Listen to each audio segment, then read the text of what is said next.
Bismillahirrahmanirrahim. Assalamualaikum warahmatullahi wabarakatuh.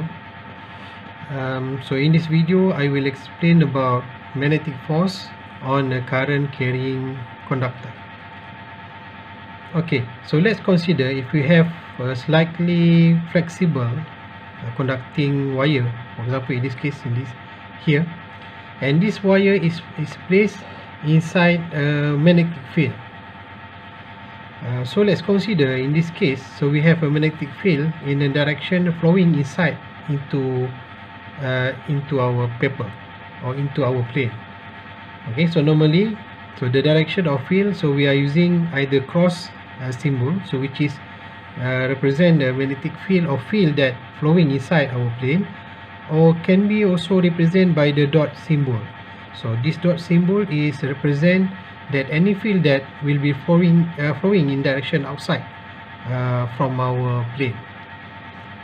Alright, so when we didn't put any current inside this connecting wire, so basically so nothing will be happen. So however, when we start injecting a current, okay, inside this conducting wire, okay, so let's say in this case we are injecting a current in this direction, so we will see that this wire will be experience some force, and because of that, so this wire will be moved in this direction. Okay, so however, when we reverse the direction of the current, okay, so let's say in this case we are put the direction of the current in this direction, so the force that will be experienced by this conducting wire will be in opposite direction. So it will make this time, so this conducting wire will be moved into this side of direction. Okay, so normally, so how can we estimate the direction of the force act on a current carrying conductor inside a magnetic field?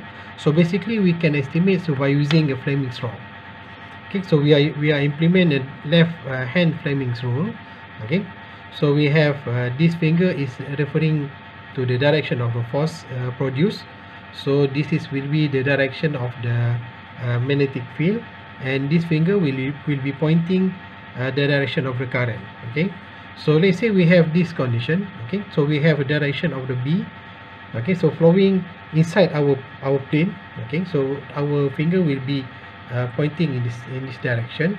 So then we have the direction of the current. Okay, so flowing into upside. Okay, so we have this is the direction of the current, and based on this condition, so we will have the direction of force will be pointing into this direction. So that's why in this case, so we will have our force will be act in this direction. Alright, so basically we can estimate the direction of the force, so based on the left hand Fleming's rule.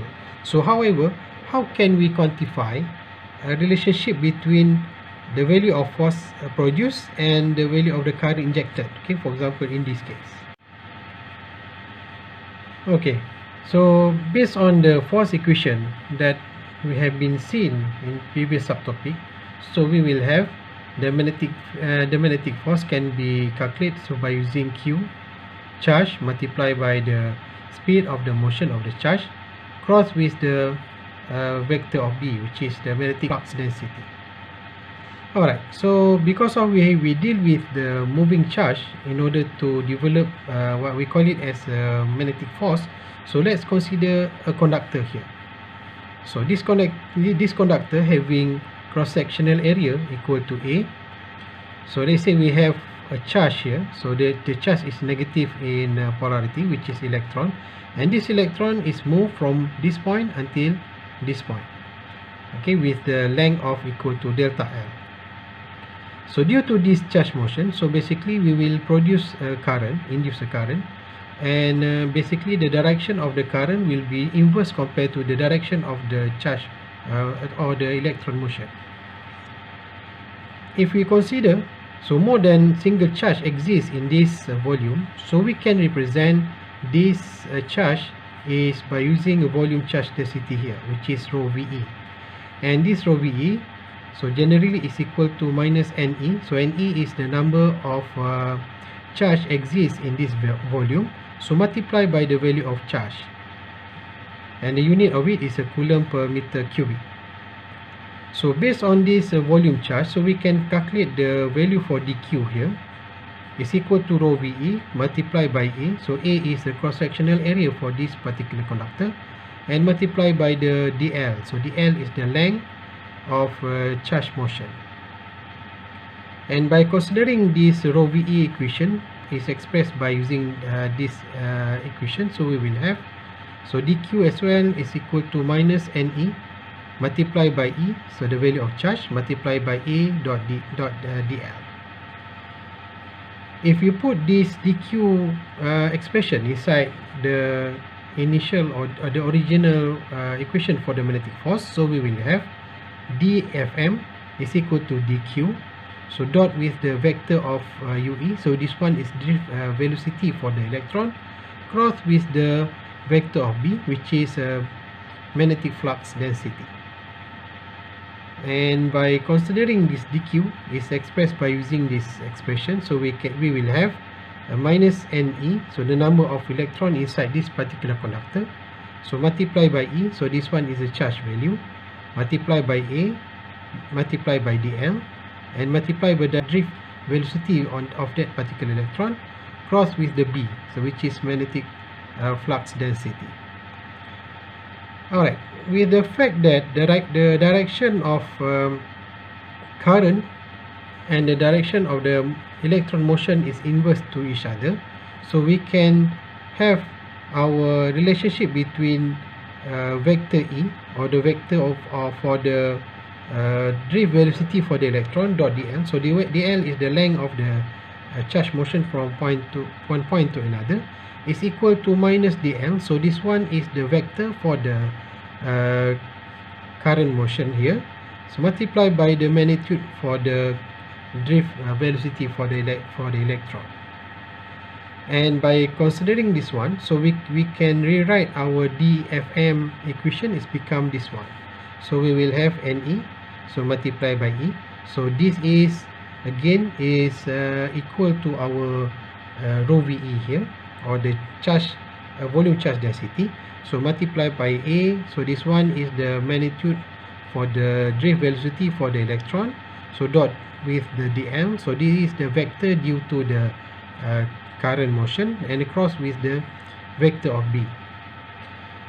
In electrostatic, so we have been look on some relationship. For example, so we have J, so J is the current density is equal to rho V dot U. Okay, so this one is the charge density, volume charge density, so dot with the U, so U is the speed of the charge motion, and at the same time, so we will have I is equal to J multiplied by A, so this one is the current, so this one is the current density, and this one is the cross-sectional area of the medium of the current induced.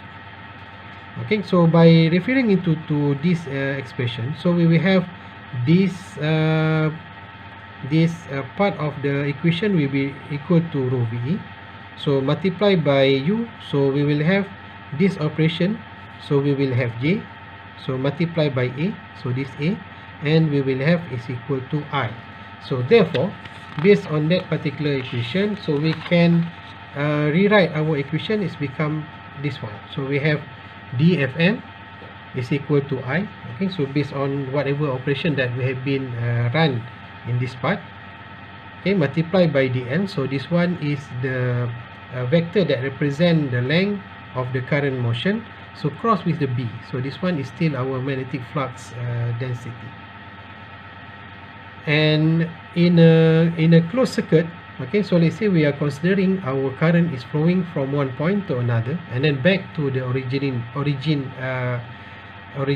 point of the current, so we will have the solution for this expression is equal to F, so vector of Fm, so this one will be the magnetic force, so it's equal to I, so close integration of the contour, so dl, so this is the vector for dl, cross with b. Alright, so in order to understand, so how can we apply this expression, so in order to calculate the force, so let's see one example. So let's say we have a conductor, a circular conductor, and inside this conductor, some value of the current will be flow. Okay, so for example, in this section, so the current will be flow from this point to this point, and the direction, if we refer to the in a vector value, is in a x cap direction. Then after that, the current will be moved in a semicircular direction, so in this space, in as shown in this picture. And this particular conductor, with carrying some value of current, will be placed inside a place that having some value and direction of magnetic flux, magnetic flux density. So in this case, this vector, so the B vector, is represented by this expression, whereas the vector of B, so magnetic flux density, is equal to y cap multiplied by B naught. So we need to find, or we need to calculate the force that develop in this section, okay, Fm on the straight section, so this section, and Fm on the curved section, so this section. Alright, so based on the equation that we have been derived just now, so we have Fm is equal to I multiplied by the closed integration of a contour dot dl, so cross with the B. So let's consider for the first case first. So because we have this straight line of a conductor, and the current will flow in this direction. So because of that, so we will have our magnitude for the L is equal to 2r. So because of the radius for this curve is equal to r here. So the L is in x cap direction, so therefore, so we will have the vector of L is equal to x cap dot with the 2r.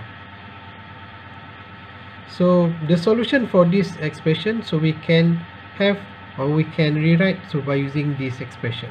So whereas the I dot with the closed integration of the contour dot dl can be solved by using this expression, so x cap 2I multiplied by r. So I is represent the current here, and 2r is represent the magnitude for the dl, and the expression for the vector B is given in this question is equal to y cap B naught. And by solving this one, by solving this cross operation, so we will have the result from this operation is equal to z cap 2ir multiplied by B naught, and the unit for it is equal to Newton. So now let's look on the second question. So we need to calculate the total force that acts on this curved conductor. Alright, so compared to the previous case, so in this case, our vector of the L is on this curve.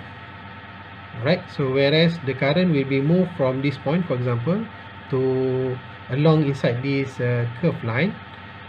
Okay, so because of that, so basically we will have our magnitude for the L is equal to r d phi. So r is the radius for this curve, and d phi is the variation of the angle exists, so during the L.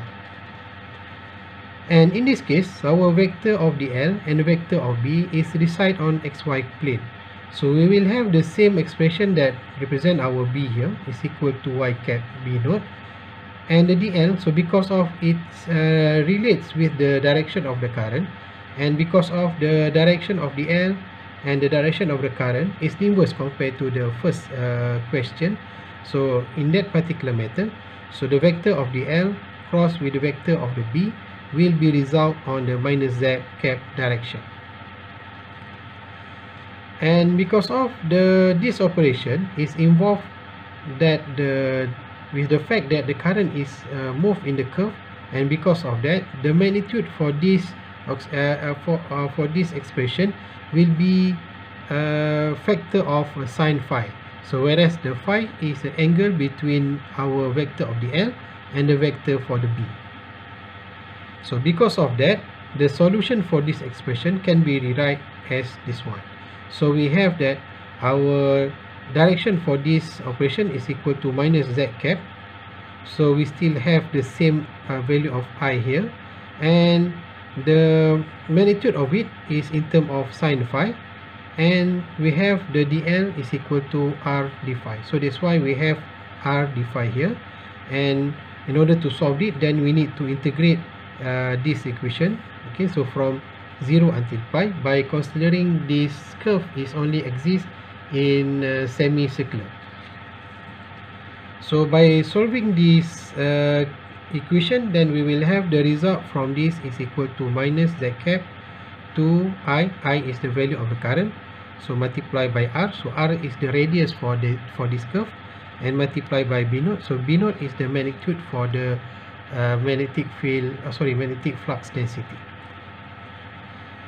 Alright, so based on this case, so we will have the closed integration will be result the zero total net of the force, because on this part, on the straight part, so we will have some value of the force with the positive z cap and some value of amplitude. So when we performing the second part of this conductor, so we will have the direction of the force in the negative z cap, which is opposite compared to the first result, but having similar amplitude. So therefore, so even though each section have experienced some value of the force, so basically the total charge, the total force act on this conductor will become 0. Okay, so that's all for now. So should you have any questions, so please do not hesitate to send your question through ULEN. Alright, so thank you, good luck, and have a nice day.